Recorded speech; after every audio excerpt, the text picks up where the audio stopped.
Cari amici e colleghi, benvenuti sul canale. Oggi vorrei mostrarvi come ho dipinto questa bellissima miniatura in metallo del Signore degli Anelli, Denethor. Ho cercato di fare del mio meglio con le attrezzature semplici molto base che ho e possibilmente dare idee e ispirazione a tutti voi. Se vi piace il video e volete aiutarmi a crescere, lasciate un like che sempre bene apprezzo, come sono sempre bene apprezzi i commenti, suggerimenti e critiche, e iscrivetevi al canale. Adesso cominciamo. Comincio con un paio di passate di colore base, abbastanza diluito con acqua, in modo che le superfici siano belle lisce. Adesso definisco le labbra col nero. Ecco, questo colore, che io d'ora in poi chiamerò lambrusco, spuma di lambrusco, insieme a un po' di colore base della pelle, andiamo sulle labbra. Poi aggiungiamo un po' di bianco e diamo un riflesso sulle labbra.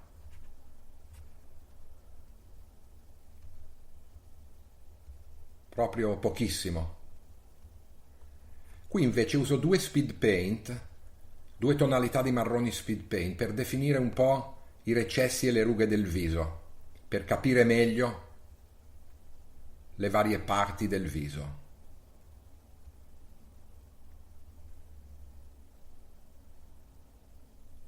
Non uso gli wash perché gli speed paint secondo me sono un po' più fluidi, acquosi, entrano meglio nei recessi e sono anche più brillanti come colori.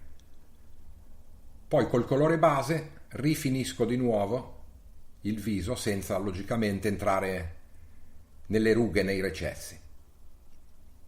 Qui uso invece un giallo limone molto luminoso al colore base con un po' di bianco e vado sulle parti più esposte alla luce, sopra le sopracciglia, gli zigomi, il naso.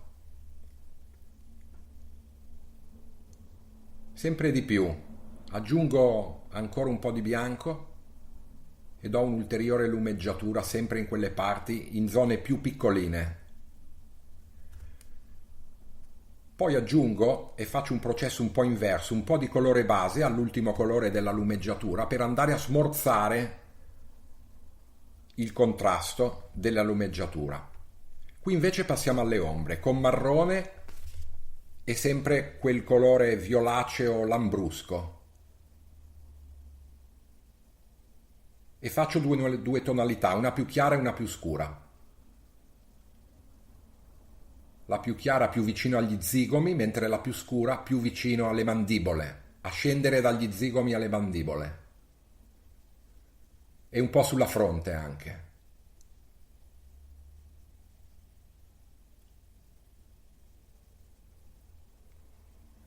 Uso del verde per cominciare a definire la barba, una barba fine, una barba incolta questo personaggio, non è una vera e propria barba. Dopo lo vedremo meglio. Aggiungo del bianco per ottenere un grigio verdastro.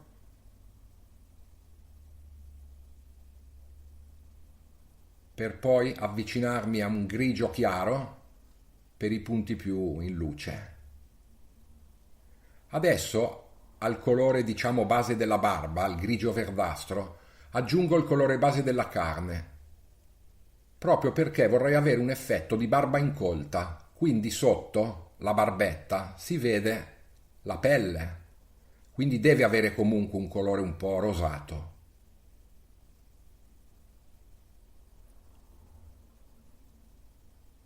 Adesso al nostro lambrusco aggiungiamo un po' di verde marrone.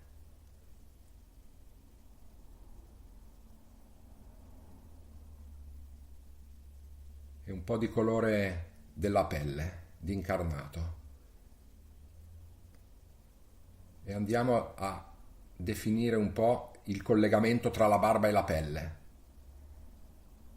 E alcuni punti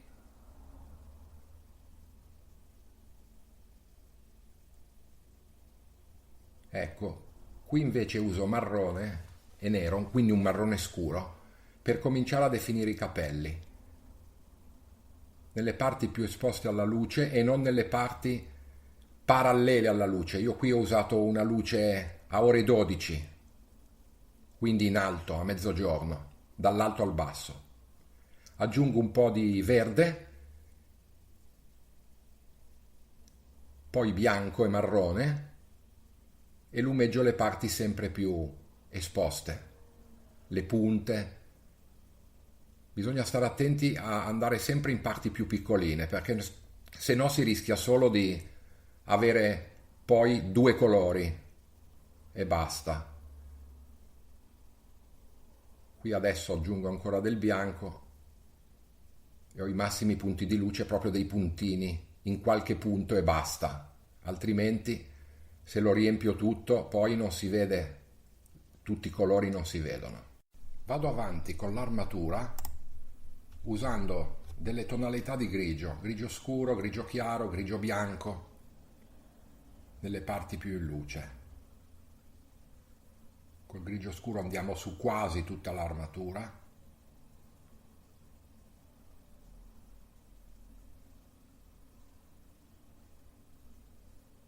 La parte bassa in ombra quasi non la tocchiamo, anche la parte vicino alla cintura non la tocchiamo. Poi aggiungo del marrone al grigio, perché vicino alla parte che poi sarà la pelliccia del cappotto voglio riprodurre un po' di effetti di riflessi delle parti circostanti all'armatura, quindi un po' i capelli, un po' la pelliccia del cappotto, e poi a quel marrone grigio aggiungerò comunque un po' di giallo e poi un po' di bianco per amplificare.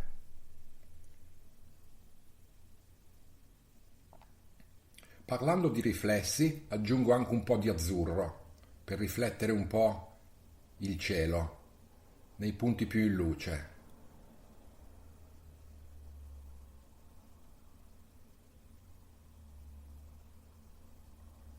E in fondo, verso diciamo il terreno, dei colpettini di verde insieme al grigio, perché ci sarà la parte del prato. Adesso è il turno della cintura e della scarpa. Con un fur brown scurito di marrone più scuro passiamo sulla cintura e sulla scarpa. Poi ripassiamo le parti un po' più sporgenti, esposte alla luce, con il fur brown puro, come adesso. Poi lo schiariamo con un pelo di bianco e andiamo sulle parti più piccole ancora, più sporgenti. Adesso con uno speed paint lo passiamo su tutta la cintura.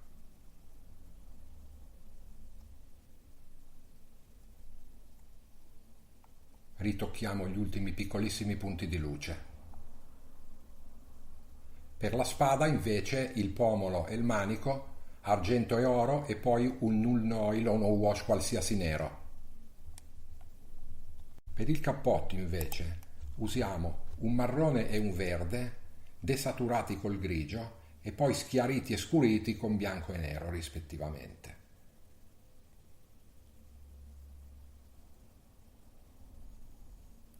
Partiremo prima col marrone più scuro su praticamente tutta la miniatura, senza entrare nei recessi, ma qui in questa fase il colore è molto scuro, anche se si entra nei piccoli recessi non è un grande problema. Poi si passa al verde su alcune parti,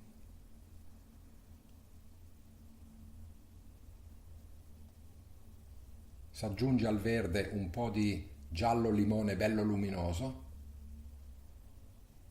e schiariamo ancora, colore abbastanza diluito, che scorra bene.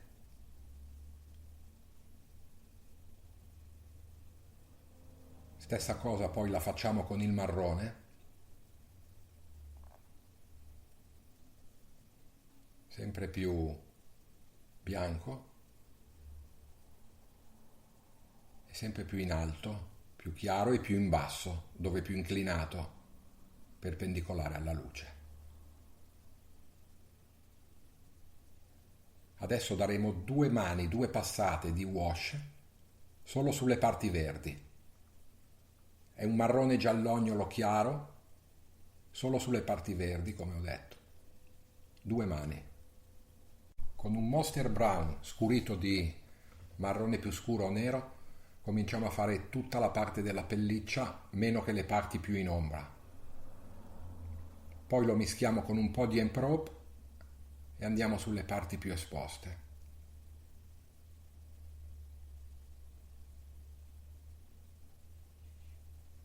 Ancora Emprop a schiarire su ulteriori parti più piccole, mai su quelle precedenti, perché all'inizio facevo tanti colori, però poi alla fine mi risultavano solo due, il primo e l'ultimo. Skeleton Bone mischiato, massimi punti di luce. Adesso ci passiamo uno wash giallino marrognolo chiaro per amalgamare un po' il tutto.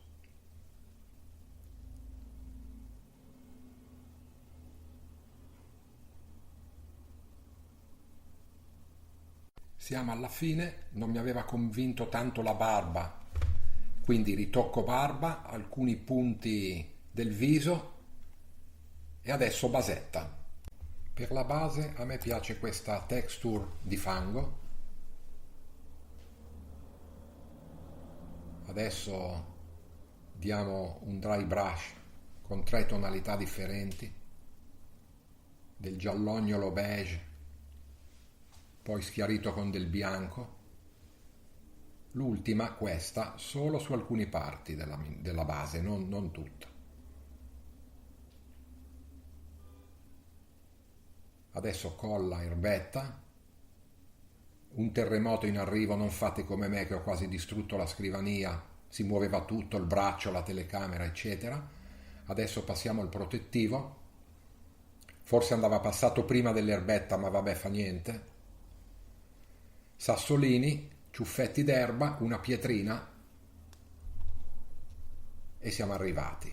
Spero di avere contribuito per dare delle idee, degli spunti a qualcuno e soprattutto che vi sia piaciuto il video.